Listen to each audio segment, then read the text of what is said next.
Imagine un instant que tu te réveilles demain matin, avec la certitude que tu peux prendre le contrôle total de ta vie financière. Que tu puisses transformer chaque euro que tu gagnes en une pierre solide pour bâtir un empire. Et pourtant, la réalité est bien différente pour la majorité d'entre nous.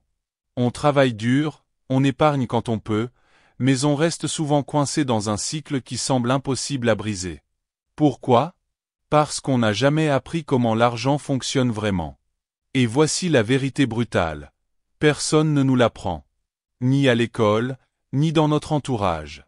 Mais il y a un secret que très peu connaissent. Les meilleurs livres peuvent littéralement changer ta vie financière. Ils contiennent les idées, les stratégies et les principes utilisés par les personnes qui ont brisé ce cycle et atteint la liberté financière. Aujourd'hui, on va explorer ensemble ces livres qui ne se contentent pas de parler d'argent, mais qui te montrent exactement comment en faire un outil pour transformer ta vie. Avant d'aller plus loin, si ce genre de contenu t'inspire et que tu veux recevoir des pépites comme celle-ci, pense à t'abonner à la chaîne. Chaque vidéo est une opportunité d'aller un peu plus loin vers tes objectifs. Maintenant, commençons par une question qui peut te faire réfléchir. Pourquoi certaines personnes, qui partent de rien, finissent-elles par construire des fortunes, alors que d'autres, malgré des revenus confortables, finissent toujours endettés ou à court d'argent? La réponse tient souvent à une chose: leur mentalité et leur connaissance financière. Et les livres sont le moyen le plus accessible pour acquérir ces connaissances et transformer sa mentalité. Parlons d'un premier livre incontournable. Père riche, Père pauvre de Robert Kiyosaki.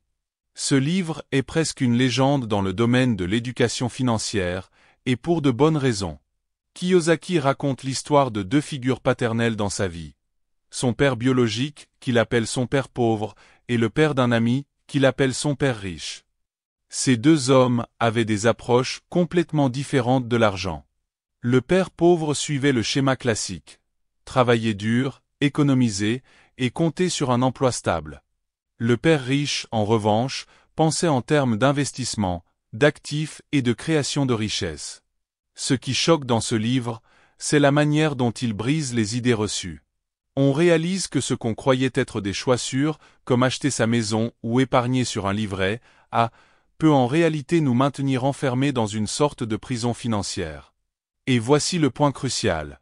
Kiyosaki ne se contente pas de critiquer, il nous montre comment penser autrement.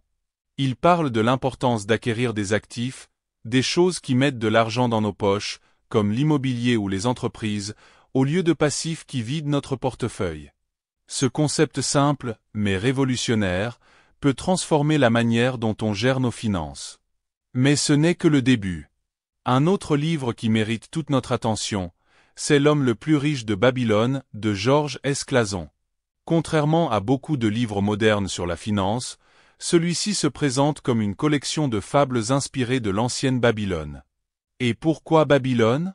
Parce que cette civilisation était l'une des plus riches de l'histoire, et ses principes de gestion de l'argent restent d'une pertinence incroyable. Ce livre enseigne des règles intemporelles, comme « payez-vous en premier ». Cela signifie qu'avant de payer vos factures ou de dépenser votre argent, vous devez d'abord épargner un pourcentage de vos revenus. C'est une habitude simple mais puissante qui peut faire toute la différence. Prenons un instant pour réfléchir. Combien d'entre nous respectent réellement ce principe ? On a tendance à payer tout le monde sauf nous-mêmes. Le propriétaire, les fournisseurs d'électricité, les abonnements, mais rarement notre avenir financier.